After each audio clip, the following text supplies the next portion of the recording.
centaurs outside, and Chiron lived nearby. And Heracles, who is like Mars, he couldn't resist a fight, so he goes out to kill them, and with his poison arrows, and Chiron comes out to try and stop the fighting, and accidentally gets hit in the thigh, so the animal part of him.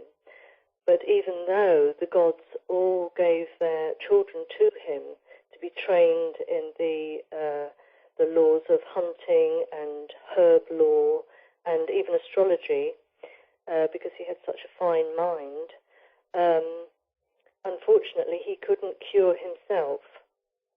And so he had to live in absolute agony. So where we have Chiron in our chart, it's like our unhealable wound. It's where we feel wounded in a particular area. Say, for instance, you've got Chiron in the 7th house, the house of relationships, then you are always going to feel wounded in that area. Now, this is a bit of an anathema, if you like, to our sun, which always feels that it can conquer and overcome any problem. But with Chiron, it's almost like the only way to deal with Chiron is to reach that level of acceptance. Because in the end, he does... it's interesting, there's two myths resolved at the same time, because we've got Prometheus up there chained up in the mountains, and Zeus said, if an immortal is prepared to give up his life for you, then you can be released. And it's Heracles that goes to Zeus and says, look, could you release Chiron, because he's in such pain. And so he releases Prometheus, and Chiron gets released into the heavens as the constellation Centaur. So it's an interesting resolution to that. But as regards what was going on in the mid-70s, we had an enormous explosion in kind of therapy, alternative therapy, the healing arts, self-help groups.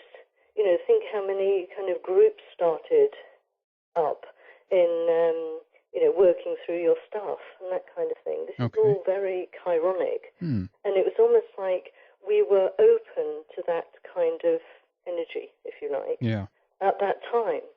And it's very significant in people's charts. And so has been,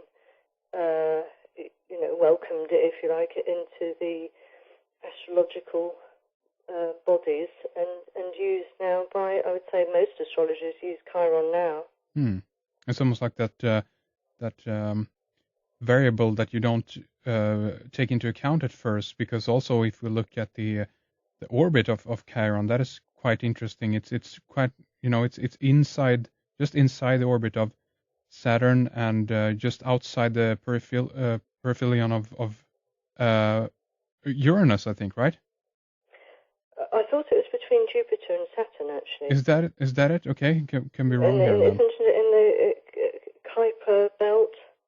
Is that the area? Okay, yeah, I'm just looking at a picture on Wikipedia here. I don't know if that's accurate or not, but it's definitely erratic nonetheless, and it's not centered as all the other bodies in our solar system.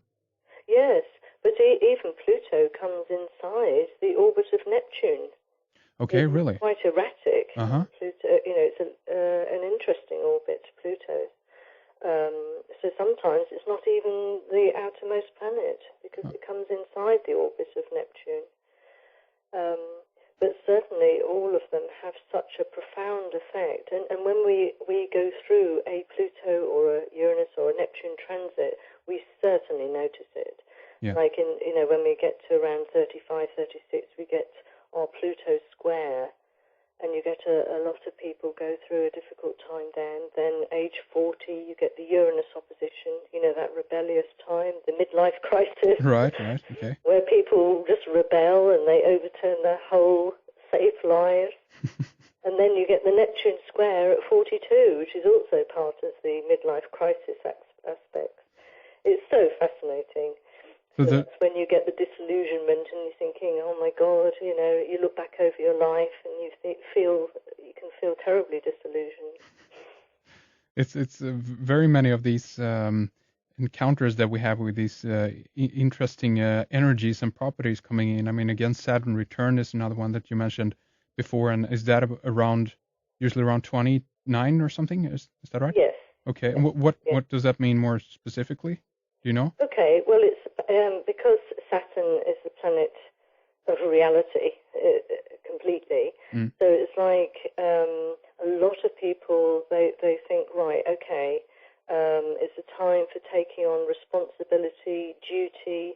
People often, say, have their first child that age, or they decide to get married and become more established, or they start a business, or it's a time where they have to face certain fears, because Saturn is quite fearful.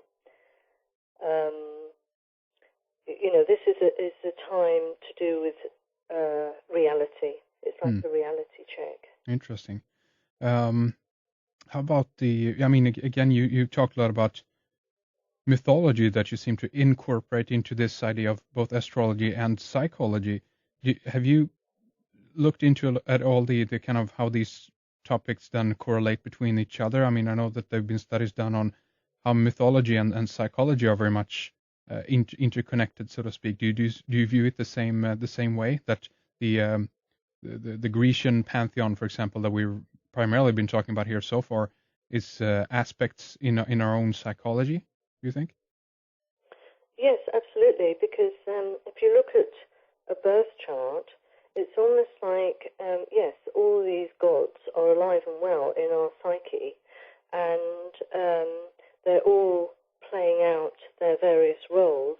And some people identify more with one more than another, and you may meet this in people, or even in countries, actually.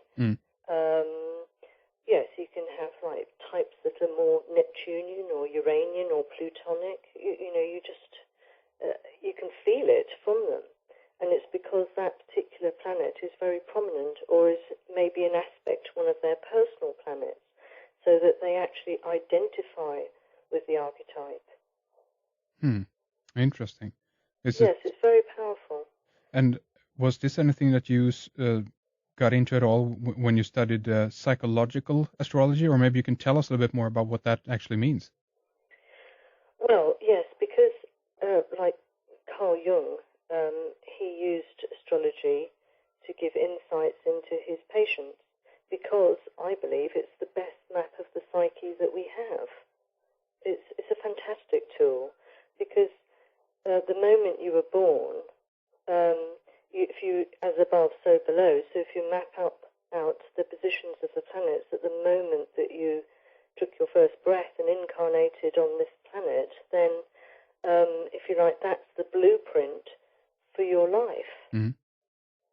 And it's very representative, and if it's terribly helpful to understand. It's one way of knowing, man, know thyself. It's certainly a fantastic tool for knowing oneself. Absolutely. And this is, was this a mainstream, so to speak, school you went to? Or do you know if these types of classes are around for people that want to study more, or was this more a specific course that you took? Yes, Dr. Liz Green, she is a Jungian analyst and a doctor of psychology, and I think people that have studied psychology from a Jungian point of view will understand the benefits of astrology, because of it's very much a symbolic language. And so, therefore, the course that she runs at it's called the Centre for Psychological Astrology at Regent's College in London. And it's you can do the foundation year if you're not that fully into astrology, and then it's a 3-year diploma course. You can either take the certificate after 3 years or go for the diploma. And that will does that give you then kind of well, I guess after that point, then you can do readings and things like that, or is that Yeah. another thing that you study for? No. That certainly gives you enough insight to be able to do readings for people and convey the insights that you can see from the chart. But that's looking at the whole branch of astrology called mundane astrology, and the fact that yes, world events also have a birth time. You can apply the same theory, if you like, to countries or events or anything. If somebody's going to set up a business, even and like a moment in time right. has the essence of that moment in time. So that's why it can be wise to consult astrology when it comes to setting things up. And again, I'm just thinking about how potentially even some births seem to have been, if you will, pinpointed in time. I'm thinking specifically of Prince William. Wasn't he born on the 21st of June on the summer solstice? Yes. Yeah. Things like Yeah. that. Seems to be Yeah. planned almost. You know what I mean? Well, it's just uncanny when you look at certain events. Like, for instance, I was saying about Pluto going over America's ascendant. America's a Cancer country. Mm-hmm. Interestingly enough, George Bush, his son, is exactly the same degree as America's son, Really? which is incredible. The chances of that. But Pluto is going over Iceland's ascendant next year, and we saw what happened to Iceland. Oh, really? It has effects on countries the same as it does. These transits have effect on people. Yeah. So this is, and so have you looked into where it's heading next, so to speak? Is there a heads up or a little bit of a red flag going up here for a region or even a country? Well, that's why I found it so fascinating with the UK. Yes. Because Pluto will be exactly on England's sun and mid-heaven, which is certainly, we will have to go through some kind of death and rebirth. And, all issues to do with that Plutonic power and control. But how do we, well, hopefully we would have the consciousness to deal with that. Yeah. Well, I'm even beginning to think about, potential even, terrorist attacks in that sense. And in, many cases there are people studying these events in the past and then come to the conclusion that these are nothing more than inside jobs and conspiracies. Of course, we don't have to go there right now, but what I'm what I'm saying is that even that could be a possibility here then in 2012 during the Olympics in London, maybe. It makes me wonder because when you have long-term transits like we've got at the moment, if we look at full moons and new moons especially, they, because full moons and new moons tend to constellate whatever is going on collectively, that's also fascinating because there's a full moon in June in 2012, which is particularly volatile because it's going to be square Mars. Okay, war. The planet to do with, war. Yes. And I think that's very interesting because if we look back to the 7th of July 2005, the new moon was square Mars, and that's when we had the London bombings. Oh, really? Huh. Okay, so it's an echo here in a way that maybe is going towards 2012, so to speak. Well, I mean that new moon on the 4th of June 2012, I think could be a bit of a hot spot. It could really constellate something. Okay. I mean, we can go into the realm of speculation and say, well, yes, it could be that